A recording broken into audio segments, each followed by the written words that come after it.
이제는 세례 요한이 성장해서 청년이 되어 그의 사역을 감당하는 가장 중요한 일들에 대한 기록을 살펴보게 된 시간입니다. 사실은 사복음서에 예수님의 어린 시절 그리고 예수님의 탄생, 이거는 마태복음하고 누가복음 두 책에밖에 소개되지 않습니다. 그런데 이 세례 요한에 대한 기록, 그리고 이분이 청년이 되어서 이루어진 기억들은 사복음서, 마태복음, 마가복음, 누가복음 그리고 요한복음 네 책에서 전체 모두가 언급하고 있는 중요한 내용 가운데 하나입니다. 사실은 성경 모든 곳에서 말한다고 해서 그것이 가장 중요하다 이렇게 직접적으로 말씀드리기는 곤란하지만, 그럼에도 불구하고 이 세례 요한의 활동, 그리고 이 세례 요한의 출현, 그리고 이 세례 요한의 사역, 이것이 오늘 우리 믿는 사람들에게 아주 중요하기 때문에 이것이 모든 복음서에서 언급되고 있다라고 말씀드릴 수 있을 것 같습니다. 이제 이 세례 요한에 대한 이야기가 등장하면서 처음 이 말씀을 나눌 때에 이 세례 요한의 시대 상황, 출현했을 때의 시대 상황에 대한 이야기로서 이 복음의 말씀을 시작하고 있습니다. 누가복음을 기록한 누가는 이제 하나님의 말씀이 시작되게 된 그 배경을 말씀하고 있습니다. 그때 당시에 유다는 로마의 식민지였습니다. 예수님이 태어날 때 당시에 로마 황제는 옥타비아누스라고 하는 사람이었습니다. 이 사람은 이미 죽었습니다. 그리고 이제 그 다음에 이 옥타비아누스의 양자였던 디베르라고 하는 사람이 황제가 되고 15년쯤 되었습니다. 역사학자들에게 도움을 받아보면 이때가 AD 29년 내지는 30년쯤 된 때입니다. 그러니까 예수님께서 공생애를 시작하시기 바로 직전이었고, 이 황제가 된 디베르라고 하는 사람이 즉위한 지 15년쯤 된 것입니다. 사실은 이 황제로서 황제의 직위를 이어받고 1년, 2년 동안은 처음 받았기 때문에 조금 초보자 같은 그런 모습을 보였을지 모르지만 10년쯤 지나게 되니까 황제가 황제다워지기 시작하고, 이제 15년쯤 되니까 정치적인 능력을 많이 발휘할 수 있는 그런 시대가 됐다라고도 예측해 볼 수가 있습니다. 로마는 전 세계를 자기의 식민지로 만들었기 때문에 황제 한 사람의 정체력이 아무리 높다고 해도 혼자서만 다 다스릴 수 있는 노릇은 아니었습니다. 그래서 이제는 각 지역마다 총독을 파송하고, 또 그것도 모자라서 그 지역에 있는 명망 높은 정치가들을 발굴해서 그 사람들로 하여금 그 지역을 다스리게 하는 분봉왕 제도도 사용하고 있었습니다. 그래서 이제 이 유다 지역을 다스리도록 로마가 보낸 총독은 다름 아닌 본디오 빌라도입니다. 우리가 너무나 잘 아는 예수님을 심판하고 예수님을 십자가에 넘겨준 그 사람은 로마가 유대 지역을 다스리도록 파송한 총독이었다는 말씀입니다. 그리고 분봉왕은 그 지역에서 이름난 사람, 그리고 그 지역의 출신, 다시 말하면 유대 사람들을 선택해서 분봉왕의 직분을 맡겼는데, 이때 예수님이 탄생하실 때에도 성경의 기록에 보면 헤롯이라고 하지만 사실은 그때 헤롯 대왕도 이미 죽었고, 그 아들이었던 헤롯 안티파스라고 하는 사람이 분봉왕이 된 것이고, 또 그 헤롯 안티파스의 동생이었던 빌립이라는 사람이 또 분봉왕이 된 것입니다. 그러니까 이 분봉왕들도 그 가계 자체가 유명한 사람들이고, 그리고 헤롯 대왕에서부터 그 유대 지역을 다스린 그런 정치적인 경력이 있고 배경이 있는 사람입니다. 다만 그 중에 루사니아라는 사람이 나오는데, 이 사람도 한 지역을 맡아서 그 지역을 통치한 분봉 왕이었지만 이 사람에 대한 기록은 성경에 자세하게 나오지 않습니다. 역사에서도 이 사람을 추적하기는 쉽지 않습니다. 아무튼 이 헤롯, 그리고 빌립, 그리고 루사니아는 분봉 왕으로서 그 지역을 분할하고 통치하고 있었습니다. 물론 총독과 분봉 왕은 그 구역이 또는 그 업무 한계가 완전히 정확하지는 않았습니다. 그러니까 자연히 총독과 분봉 왕 사이에서도 정치적인 대립이 있을 수 있고 보이지 않는 긴장 관계가 있을 수밖에 없는 상황이었을 것입니다.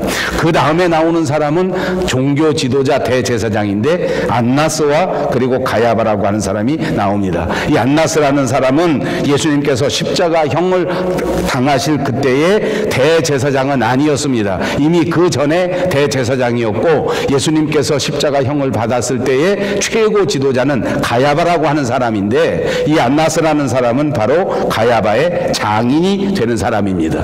이 안나스는 자기 사위 가야바를 가장 높은 종교 지도자의 자리에 올려놓았을 뿐만 아니라 그 다른 아들 5명도 모두가 다 제사장이 될 수 있도록 만든, 요즘 말로 하면 가장 실력 있는 유대 나라의 종교 지도자 가운데 한 사람이었습니다. 실력자였습니다. 자기 마음대로 모든 정치적인 것들, 모든 종교적인 것들을 좌우할 만한 그런 사람이다 해도 과언이 아닐 것입니다. 이 사람들은 결국 예수님을 심판하고, 이 사람들은 결국 예수님을 십자가에 못 박게 하고, 이 사람들은 결국 이 기독교 역사상 잊지 못할 큰 획을 긋게 된 아주 중요한 인물들, 바로 그 장본인들입니다. 자, 여러분, 이 대목을 제가 이렇게 특별하게 여러분에게 설명하는 것은 여기 등장하는 7사람들이 그때 당시 시대를 대표할 수 있는 가장 유력한 사람들이라는 것을 설명하기 위함입니다. 아마 여러분 모두가 추측건데 아마도 그 시대에 가장 유명한 사람을 꼽으라고 하면 7명 중에 한 사람이었다, 그 말입니다. 그 중에 얼른 보니까 정치적으로도 정말 분봉왕이나 또는 본디오 빌라도가 정치를 잘해서 요즘같이 좋은 나라를 만들지는 못했을 것이다 라고 추측해 볼 수 있지 않겠습니까? 이 사람들은 민중들을 탄압하고, 이 사람들은 민중들의 자유를 억압하고, 자기들의 부와 자기들의 명예를 위해서 골몰했던 사람들의 대표적인 모습입니다. 정말 가슴 아픈 것은 여기 등장하는 안나스와 가야바라는 사람입니다. 오늘날 우리들도 우리 조국의 교회들 가운데 아주 큰 유명한 교회가 자기 교회를 아들에게 세습했다고 해서 큰 문제를 만들고 있습니다. 요즘 모든 목회자들이, 모든 신학생들이, 모든 그리스도인들이 정말 이 문제를 놓고 가슴에 멍이 들어서 하나님 앞에 간절히 기도하고 있는 상황입니다. 지금과 비슷하지 않습니까? 안나스라고 하는 사람은 종교적인 마코 지도자요, 돈과 권력을 한 손에 쥐고 있었을 뿐만 아니라 이것들을 자식들에게 세습하고, 그것도 모자라서 뒤에서 여전히 마쿠 인물이 돼서 좌지우지하는데, 이들이 과연 하나님의 말씀이나 하나님의 은혜나 하나님의 백성들에게 관심을 가진 것이 아니라 이들은 오로지 자기 가족의 명예, 자기 가족들의 권력, 이런 것들에 집중하고 있었기 때문입니다. 참으로 암담한 시대입니다. 참으로 무시무시한 시대입니다. 그러나 여러분, 놀라지 마십시오. 이렇게 정치인들이 타락하고, 이렇게 종교인들이 타락해서 도무지 아무런 기대도 할 수 없는, 아무런 소망도 가질 수 없는 상황이었는데도 불구하고, 오늘 성경의 기록에 보니까 이 가운데에서도 하나님께서는 당신의 구원의 계획을, 당신의 위대하신 하나님의 나라의 계획을 서서히 하나하나 차근차근 이루어가고 계신다는 것입니다. 하나님의 말씀이 임하셨습니다. 빈들에 있는 세례 요한에게 하나님의 말씀을 주셨습니다. 여러분, 이 하나님의 말씀은 예루살렘 성전에 전해지지 않았습니다. 성전에 좌정하고 있는 제사장이 이 말씀을 받은 것이 아닙니다. 광야에 나가 빈들에서 세례 요한에게 하나님의 말씀이 임하였습니다. 성전에, 궁전에 번쩍번쩍하는 시설 위에 임한 것이 아닙니다. 빈들에서 임하셨습니다. 하나님의 역사는 바로 말씀의 역사입니다. 그러므로 이제 이 세례 요한의 시대가 하나님의 나라가 되고 하나님의 위대한 역사를 이루는 것은 드디어 하나님의 말씀이 임하였기 때문이라고 분석할 수 있습니다. 이 하나님의 말씀이 임하게 되면 다시 하나님의 구원의 역사가 시작되는 것인데, 그것이 빈들에서 광야에 있는 세례 요한에게 임함으로써 시작된 것입니다. 그러므로 오늘 우리가 같이 읽은 2절 후반부에 보시면 하나님의 말씀이 빈들에서 사가랴의 아들 요한에게 임한지라. 저는 이 성경을 이렇게 강해하면서 설교할 때에 정말 가슴에 큰 은혜를 받습니다. 성경 말씀은 한 절 한 절이, 한 마디 한 마디가, 아니 한 글자 한 글자가 철저하게 하나님의 영으로, 하나님의 계획으로 하나님의 섭리 가운데 우리에게 전해지는 것입니다. 이 말씀을 다시 자세히 보십시오. 하나님의 말씀이 빈 들에서 사가랴의 아들 요한에게 임하였다. 한 글자도 그냥 지나갈 수 없습니다. 말씀드린 것처럼 하나님의 말씀이 임한다는 것은 이제 새로운 역사가 시작된다는 것을 말하는 것입니다. 사랑하는 여러분, 오늘 이 시간 다시 한번 우리의 메마른 심령 위에 하나님이 주시는 하나님의 말씀이 들려지시기를 주님의 이름으로 축복합니다. 그것이 궁전에서, 그것이 편안한 곳에서, 그것이 멋진 시설에서 전해진 것이 아니었습니다. 오늘 본문을 보십시오. 빈 들에서 전해졌습니다. 빈 들은 무엇입니까? 광야입니다. 아름다운 곳이 아닙니다. 평안한 곳이 아닙니다. 잠깐도 눈을 돌릴 수 있는 곳이 아닙니다. 철저하게 고독한 곳입니다. 철저하게 외로운 곳입니다. 하나님을 의지하지 아니하고는 한 걸음도 갈 수 없는 그곳에서 하나님의 말씀이 들려지게 되고 그 상황에서 하나님의 역사가 시작되었다는 말입니다. 오늘 우리들 가운데 어떤 분들은 정말 이런 답답한 심정 가운데 있을지 모릅니다. 몸이 아파서, 우리의 직장 문제 때문에, 우리의 사람들과의 관계 때문에 모든 것이 어디를 둘러보아도 도저히 기대할 수 없는, 소망할 수 없는 답답한 상황이라 할지라도 그곳에 하나님의 말씀이 임하시게 되면 다시 새 생명의 역사가 이루어진다는 교훈의 말씀인 줄로 믿습니다. 말씀이 임하실 때에 빈들에 임했습니다. 의리의리한 궁전, 좋은 조건에 임한 것이 아니란 것입니다. 그리고 누구에게 임했는지 아십니까? 세례 요한입니다. 그것도 사가랴의 아들입니다. 왜 여기서 세례 요한이라고 하지 아니하고 사가랴의 아들 요한이라고 말했을까요? 그는 하나님의 말씀이 임하는, 하나님의 말씀을 들을 수 있는 사람의 모습을 우리에게 보여주는 것입니다.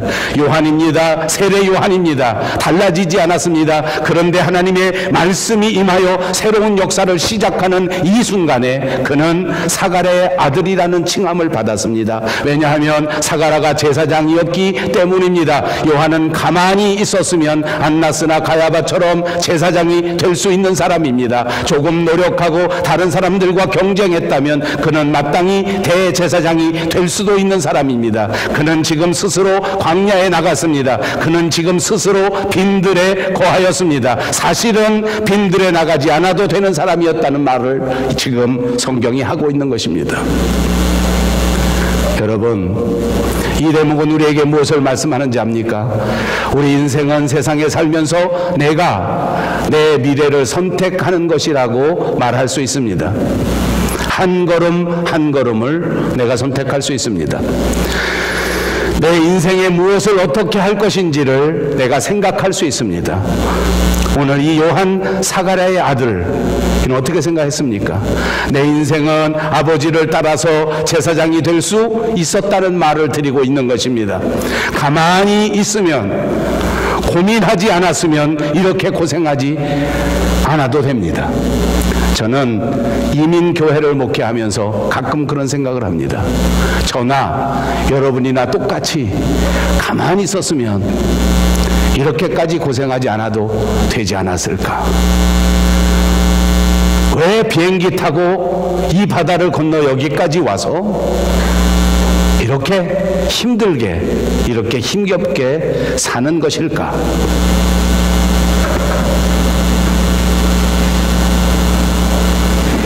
세례 요한도 그랬습니다. 가만히 있었으면 빈들에까지 나갈 이유가 없지 않습니까? 가만히 있었으면 이렇게 고독해질 필요가 없었지 않았겠습니까? 그러나 그는 말씀에 부딪히고, 그러나 그는 하나님의 나라를 생각했기에 지금 이 자리에 앉아 있을 수가 없었습니다. 세상과 타협할 수가 없었습니다. 세상이 말하는 대로 살아갈 수가 없었습니다. 그는 빈들로 나아갔습니다. 광야에 나아갔습니다. 세상을 의지하지 아니하고, 세상을 바라보지 아니하고, 세상을 타협하지 아니하고, 내 인생에서 어떻게 살아야 하나님을 기쁘시게 할 수 있을까? 나는 과연 하나님 앞에 어떻게 살아야 하는 것일까를 놓고 뜨겁게 기도할 때 그 사가랴의 아들 요한에게 하나님의 말씀이 임한 것입니다. 사랑하는 여러분, 이 순간 저와 여러분이 해야 될 일은 바로 그것입니다. 내가 하나님 앞에서 어떻게 살아야 할까? 내가 무엇을 해야 하나님께서 기뻐하실 것인가? 말씀드린 것처럼 여기 등장한 7명의 사람들은 하나같이 세례 요한과는 다른 사람들입니다. 유명한 사람들입니다. 막강한 사람들입니다. 돈도 많고 권력도 있고 아마 배경도 훨씬 더 좋았을지 모릅니다. 거기에 비하면 세례 요한은 무엇입니까? 진짜 무명인사입니다. 진짜 촌놈 바로 그 자체입니다. 더군다나 궁궐도 아니었습니다. 호텔도 아니었습니다. 총독이 머물고 있는 관저도 아니었습니다. 아니, 안나스나 가야바가 있는 그 궁궐 같은 예루살렘 성전도 아니었습니다. 빈 들에 나가서 하나님의 말씀을 받았습니다. 오늘 여러분, 좋은 형편에서 하나님의 은혜를 기대하지 마십시다. 아무리 어려운 형편이라도 캄캄한 빈들 같은 상황에서도 하나님의 말씀이 임한다는 사실을 기억하시기를 바랍니다. 화려하고 멋있는 곳을 찾아갈 일이 아닙니다. 오늘 그늘진 곳에서, 소외된 곳에서 하나님의 말씀이 들려오는 것이라고 말씀드리고 싶습니다. 오늘 우리가 어려운 환경 속에 있다고 할지라도, 고통스러운 상황 속에 있을지라도 오늘 이 순간 그 자리에서 여러분에게 주시는 거룩하신 하나님의 말씀을 꼭 들으시기를 주님의 이름으로 축복합니다. 말씀이 임하셔야 새 역사가 시작되기 때문입니다. 하나님의 말씀이 임하시면 그것이 믿음이요, 그것이 사랑이요, 그것이 내 인생의 소망이 되는 것입니다. 오늘 세례 요한은 3절에 계속해서 말씀합니다. 요한이 요단강 부근 각처에 와서 죄 사함을 받게 하는 회개의 세례를 전파하니 그랬습니다. 요단강 주변 온 지역을 찾아다니면서 죄 사함을 받게 하는 회개의 세례를 전파한 사람입니다. 여러분이 누가복음에서 가장 중요한 말 하나를 뽑으라고 하면 저는 그것이 회개라고 꼽으려고 하는 것입니다. 회개, 이것이 누가복음의 신학의 중심이요, 누가의 설교의 중심이요, 누가의 전도의 중심입니다. 누가는 그리스도인이라고 하면 무조건 회개해야 한다고 전파한 사람입니다. 누가는 볼 때에 누가 참다운 신앙인이냐, 무조건 회개한 사람이 참다운 신앙인이라고 말하는 주의 종입니다. 사랑하는 여러분, 저도 여러분에게 도전합니다. 여러분 정말 아름다운 그리스도인이 되고 싶으십니까? 하나님 앞에 철저하게 회개하지 아니하고는 아름다운 그리스도인이 될 수가 없습니다. 그러면서 누가는 우리에게 이렇게 말씀합니다. 우리 마음에 왕이 오실 것이다. 우리 마음에 오시는 예수님은 세상에 오는 왕과는 다르다. 세상의 전쟁에 나가 적군을 점령하고 적군에게 승리해서 돌아오는 왕을 맞이하는 자세와 우리 마음에 오시는 평강의 왕 예수 그리스도를 마주하는 준비하는 자세는 비슷하면서도 다를 수밖에 없다는 것을 말하고 있는 것입니다. 그렇습니다. 예수님을 영접하기 위해서 우리의 마음의 길을 준비해야 된다는 것이 누가의 설교의 중심의 내용 아닙니까? 우리의 마음을 준비해야 된다는 말입니다. 우리의 생애를 준비해야 된다는 말입니다. 예수님 만날 준비가 되어 있는지 점검 또 점검하시기를 바랍니다. 예수님은 우리의 마음의 왕이시기에 우리에게 오시려고 할 때 우리는 반드시 회개하여 우리의 마음의 길을 준비하고 예비하는 것이 우리의 책임이라고 말하는 것입니다. 사랑하는 여러분, 다시 말씀드리고 다시 강조합니다. 회개해야 하나님께서 우리 마음에 넉넉히 오실 수 있습니다. 저는 오늘 회개에 대한 신학적인 이야기를 길게 하지 않겠습니다. 제가 이 회개에 대해 한 가지만 말씀드리고 넘어가려고 합니다. 그것은 회개가 지, 정, 의의 요소가 있다는 것을 말씀드리고 싶습니다. 회개할 때 어떻게 해야 한다고요? 지, 정, 의적인 요소로 회개를 해야 된다. 지적으로 회개하고 정적으로 회개하고 의지적으로 회개해야 된다. 그 말입니다. 회개를 어떻게 하라고요? 지, 정, 의 세 가지 요소로 회개하라고요. 지적인 회개는 무엇입니까? 죄를 깨닫는 것입니다. 안타깝게도 은혜를 받지 못한 사람들은 죄를 깨닫지 못합니다. 여전히 내가 무슨 죄를 짓고 있는지도 모릅니다. 그러므로 반드시 죄를 깨달아 아는 지혜가 있어야 합니다. 그리고 이것은 제 경험해 보니까 하나님이 성령의 은혜로 우리에게 주시는 것입니다. 어느 날 말씀을 들을 때 내 죄가 떠오르기 시작합니다. 어느 날 찬송 부를 때 회개해야 할 죄를 깨닫게 되는 은혜가 있을 것입니다. 반드시 죄를 깨달으시는 여러분이 되시기를 바랍니다. 그리고 정적인 회개가 필요합니다. 그것은 무엇인지 아십니까? 죄에 대하여 애통하는 것입니다.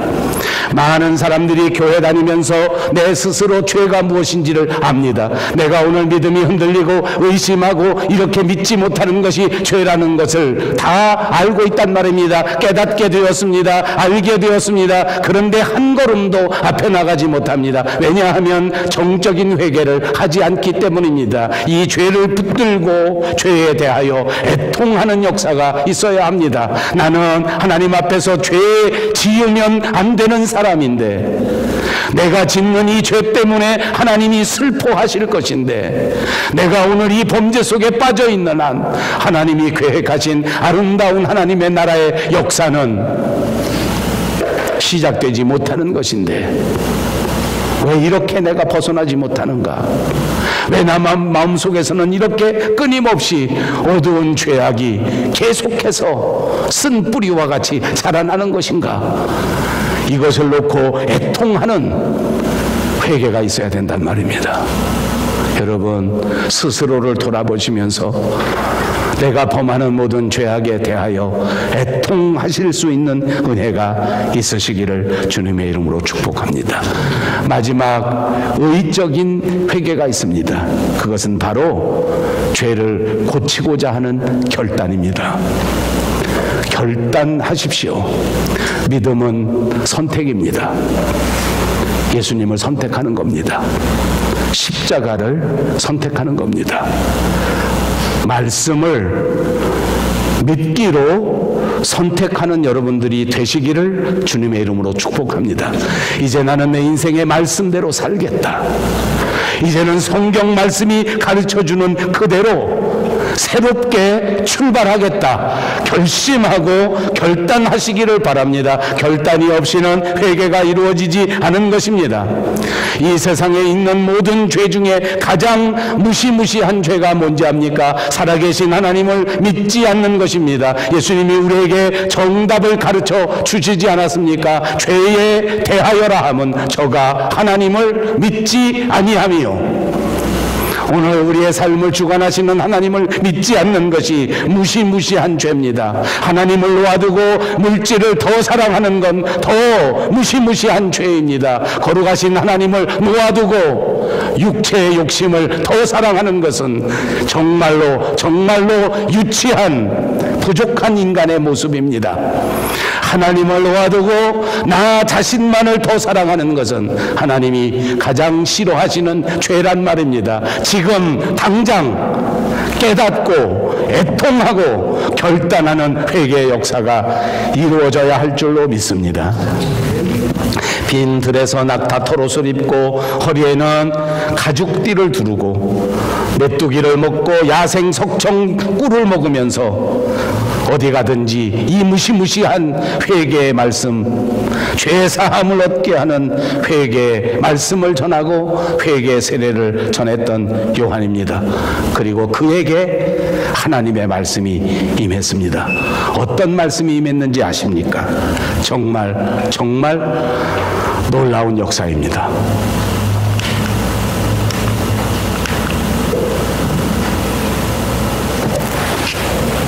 이 세례 요한에게 임한 하나님의 말씀은 정말 놀랍게도 구약 성경 이사야서 40장 3절과 4절 그리고 5절에 기록된 예언의 말씀이었습니다. 이것이 또다시 누가복음 3장 4절과 6절에 있는데 우리 모두 한 음성으로 읽겠습니다. 선지자 이사야의 책에 쓴 바 광야에서 외치는 자의 소리가 있어 이르되 너희는 주의 길을 준비하라. 그의 오실 길을 곧게 하라. 모든 골짜기가 메워지고 모든 산과 작은 산이 낮아지고 굽은 것이 곧아지고 험한 길이 평탄하여질 것이요 모든 육체가 하나님의 구원하심을 보리라 함과 같으니라. 구약에 있는 말씀이 세례 요한에게 임한 것입니다. 저는 한국에서 군대 생활할 때에 저 강원도 끄트머리 휴전선 바로 앞에 있는 전방사단에서 근무했습니다. 지금은 어떤지 모르지만 제가 군대 생활할 때 그곳은 당연히 정말 산길에 험한 산길이었고 포장된 도로는 거의 없었습니다. 당연히 비포장 도로입니다. 비가 한번 오게 되면 길이 패이고 비가 또 한번 오게 되면 길이 막 다 유실내서 없어져 버리기도 하고, 그래서 전방에 있는 군인들이 하는 일들 가운데 아주 큰 포션을 차지하는 건 날마다 나가서 그 길을 보수하는 것입니다. 망가진 길을 다시 고치고 흘러나간 흙을 다시 갖다 채우고 굽어진 길을 다시 똑바로 하고 하는 것은 군인들이 많이 해야 되는 일이고 군인들이 정말 싫어하는 일 가운데 하나입니다. 거기다 진짜 싫은 건 뭐냐면 그렇게 비가 한번 오고 갔는데 갑자기 높은 사람이 우리 부대에 방문한다, 이런 소식이 오면 그건 뭐 이제 완전 비상입니다. 전쟁 난 것보다 더 무섭습니다.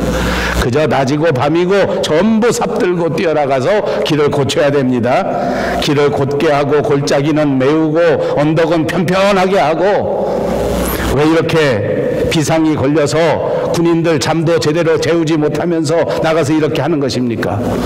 높은 사람, 사단장이든지 그 사람이 무슨 참모장이든지 이런 높은 사람들이 그 부대 방문할 때 무사히 편안하게 부대에 올 수 있게 만들기 위해서 그렇게 하는 거 아닙니까?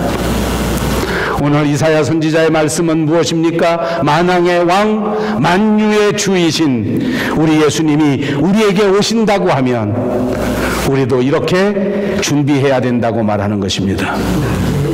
예수님이 오실 때에 너희는 그 주님의 길을 준비해야 된다. 사랑하는 여러분, 우리는 그 길을 준비해야 됩니다. 입으로 한번 해보십시다. 우리는 주의 길을 준비해야 됩니다. 이사야 선지자는 우리가 어떻게 준비해야 되는지 진짜 구체적으로 말씀합니다. 여기 높은 산과 같은 죄, 낮은 산과 같은 죄, 이걸 평탄하게 만들어라는 것입니다. 여러분, 재밌는 표현입니다. 높아지는 것이 죄인지는 알겠는데 낮아진 죄가 있다는 것입니다. 하나님께서 선택했는데 하나님의 거룩한 자녀가 되었는데 이 엄청난 사실을 깨닫지 못하고 그만 열등감에 빠져버린 죄를 말하는 겁니다.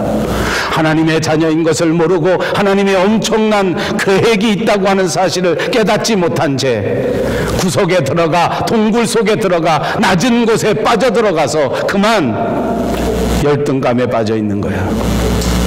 스스로 메뚜기 같은 존재라고 생각하는 거예요. 나는 아무데도 쓸 데가 없다라고 생각하는 죄입니다. 이것이 낮아진 죄입니다. 저는 목회하면서 보니까 정말 안타깝습니다. 높아져서 교만한 죄인도 많지만 낮아져서 열등감에 빠진 죄인들이 많기 때문입니다.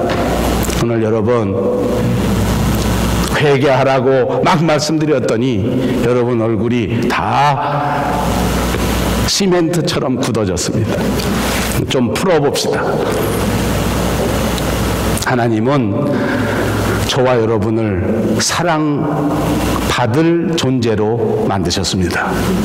하나님은 저와 여러분을 이 밴쿠버 땅을 위해서 특별하게 선택하셨습니다.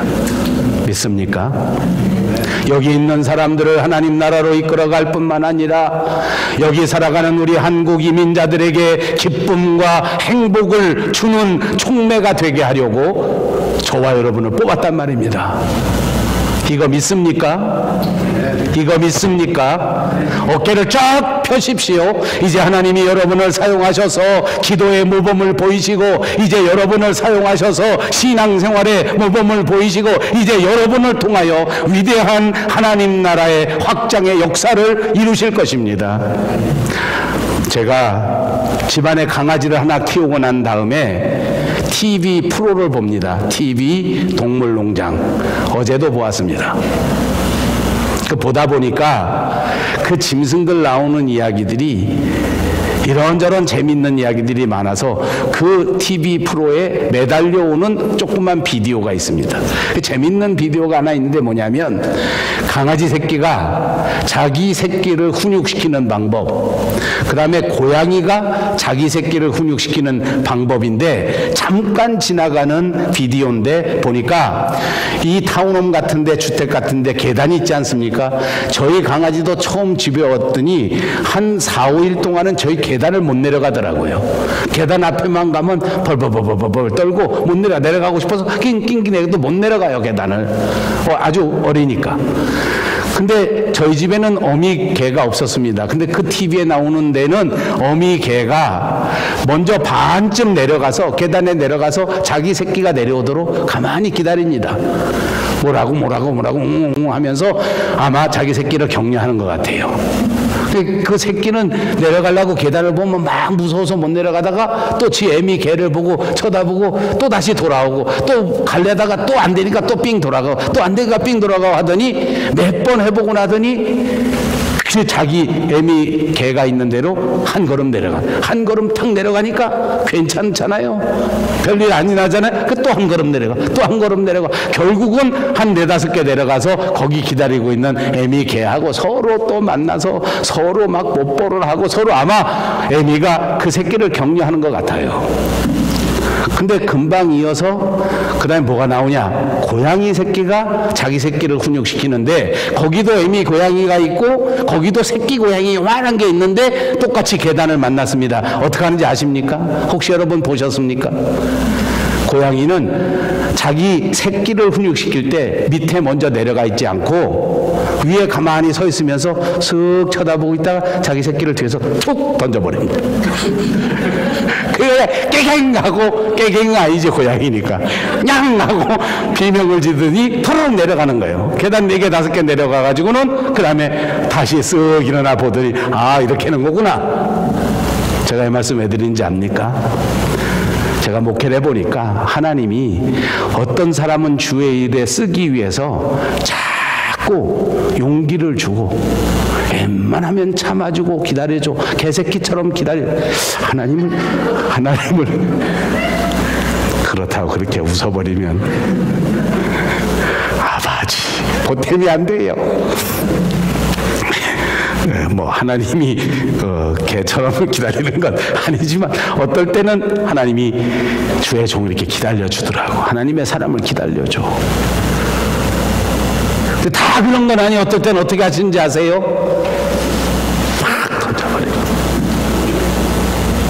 엎어지고 뒤집어지고 멍들고 타박상을 입는 한이 있더라도 그 계단을 오르락 내리락 하면서 살아야 고양이답게 살 수 있기 때문에 던져버리는 겁니다.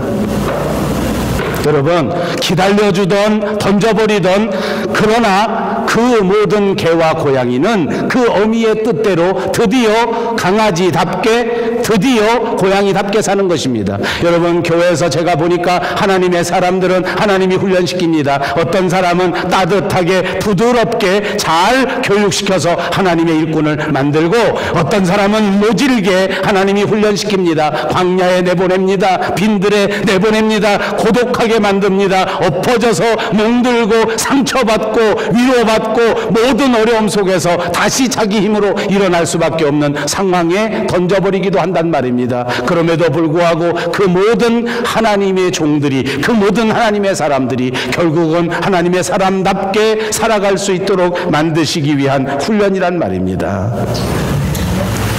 여러분, 하나님이 부드럽게 해주십니까? 감사하시기를 바랍니다. 낮아지지도 마시고 거꾸로 교만해지지도 마십시오. 그리고 여기 또 재밌는 게 있습니다. 구분죄가 있다. 구분죄. 구분건을 뭘까? 낮은 건 알겠고 높은 건 알겠는데 구분건 무엇일까요? 구분건은 편견을 가진 걸 말하는 것입니다. 제가 이 밴쿠버에 와 살아보니까 정말 우리 한국 사람들은 세상에서 제일 똑똑한 사람들인데 한국 사람들은 편견이 많아요. 정말 똑똑한데도 불구하고 잘 알지도 못하면서 남의 말을 듣고 편견에 빠지는 거예요. 진짜 웃겨요. 한국에서 교육받고 한국에서 경험 많고 한국에서 사업하고 한국에서 뭐든지 경험을 다 왔는데 여기 와서 말도 안 되는 남의 말을 듣고 삐딱한 구분 생각을 가지고 편견을 가집니다. 이거 얼마나 우스꽝스러운 일인지 모릅니다. 이거 죄입니다.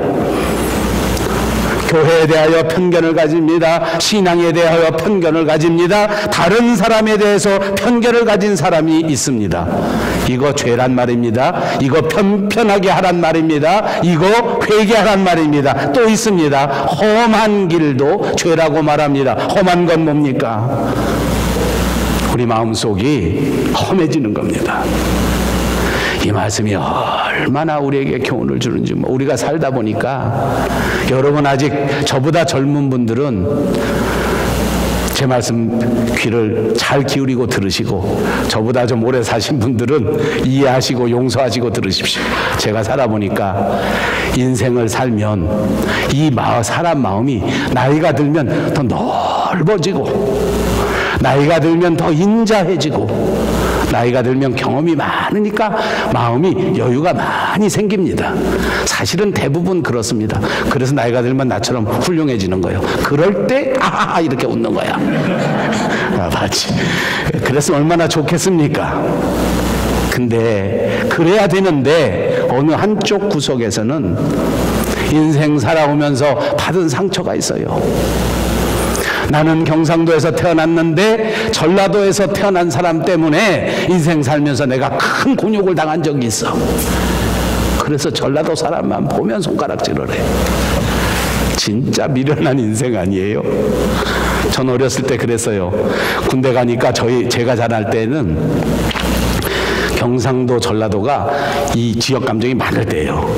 그래서 제가 전방부대에 딱 아까 전방에 갔다고 그랬잖아요. 전방에 딱 자대 배치를 받았어요. 어디서 왔어? 예, 전 서울 병력입니다. 이병 박상호. 아 그래? 서울? 더블백을 맨다 실시. 그 유병수에서부터 기어오라는 거예요. 이유가 딱 하나도 없어요. 전라도 사람이 고참이었는데 저를 그렇게 한 거예요. 저도 고참이 돼서 어디서 왔니? 전라도 어디 정읍입니다. 더블백 맨다 실시. 아, 맞지. 험한 길은 뭔지 압니까? 내가 받은 마음의 상처 때문에 마음이 험해지는 거예요. 쉽게 받아들일 수 있는 일도 험하게 받아들여요. 내 속에 상처가 있으니까 다른 사람들을 용서할 수 있는데도 용서하지 않아요. 진짜 거칠어졌어요. 요즘 우리 한국 사람들이 가지고 있는 많은 질병 가운데 하나가 뭔지 압니까? 분노 조절 장애. 분노가 조절이 안 돼. 왜 그렇게 분노가 터지는 거야? 속에 상처가 있어. 건드리기만 하면 터져. 아무 때나 터져. 아버지가 있어도 터져. 엄마가 있어도 터져. 형제가 있어도 터져. 여러분 이게 죄라는 거예요. 이게 죄라는 거예요. 이걸 구체적으로 하나씩 놓고 편편하게 준비하고 예비하는 것이 내 마음속에 하나님의 나라가 임재하는 것을 예비하는 것이요 내 인생 가운데 예수 그리스도를 만나는 것을 예비하는 것입니다. 사랑하는 여러분, 이 모든 죄를 회개하고 우리에게 전해지는 하나님의 말씀을 들으실 수 있기를 주의 이름으로 축복합니다. 그렇습니다. 왜 이렇게 준비해야 되는지 압니까? 왜 이렇게 중요하게 회개해야 되는지 압니까? 우리 모든 육체가 하나님의 구원하심을 볼 것이기 때문입니다. 사랑하는 여러분, 저와 여러분의 인생이 여기서 그냥 그만두고 끝나는 것이 아니란 말입니다. 우리 모든 육체가 하나님의 구원하심을 볼 것입니다. 우리의 인생의 끝이 그냥 없어지는 것이 아니라 우리 모두가 하나님의 위대한 사역에 쓰임 받을 것이기 때문입니다. 여러분이 그냥 왔다 그냥 가는 인생이 아니란 말입니다. 여기 방문 왔다가 사라져가는 그런 아무 의미 없는 발걸음이 아니란 말입니다. 여러분 모두가 하나님의 철저한 계획 속에서 선택받고 하나님의 부르심을 받아 오늘 이 자리에 있기 때문입니다. 반드시 회개해서 여러분을 통하여 이루고자 하는 하나님의 위대한 역사를 이루어내야만 하는 사람들이라는 것을 말씀드리고 있는 것입니다. 우리 마음을 깨끗하게 해야 합니다. 행여나 우리 마음에 굴곡이 있었다면 평탄하게 해야 됩니다. 미움과 다툼과 시기와 질투를 말씀과 믿음과 사랑과 소망으로 메워 두시기를 바랍니다. 굽어진 길이 있습니까? 편견이 있습니까? 바로 잡으십시다. 험한 길이 있습니까? 마음의 상처가 있습니까? 말씀 가운데, 은혜 가운데 다시 깨끗하게 하시기를 바랍니다. 하나님의 음성을 들을 수 있는 길은 이렇게 하나님 앞에 회개하는 것입니다. 광야로 나가십시오. 고독의 자리입니다. 어떤 분은 제게 그런 말합니다. 여기 와서 너무 외로워서 못 살겠어요. 그러면서 노래를 저한테 선물로 보내줍니다. 외로워서 못 살겠어요. 아버지, 외로움과 고독. 어느 목사님이 설교하는데 제가 너무 은혜를 받아서 이 말씀 소개하고 제가 설교 마치겠습니다. 고독은 외로움과 다르다.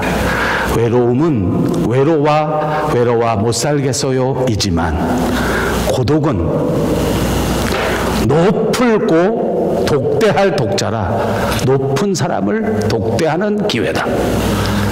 이야, 멋있지 않습니까? 나는 멋있던데 여러분은 아무런 감동이 없으신 것 같아. 우리에게 필요한 것은 고독의 자리입니다. 하나님을 만날 수 있는 자리, 하나님의 말씀을 들을 수 있는 자리, 세상을 바라보지 않고 주님의 은혜를 사모할 수 있는 자리, 그 자리가 어디일까요? 그 자리를 찾아 그 자리에서 여러분에게 전해지는 하나님의 음성을 꼭 들으시는 여러분들이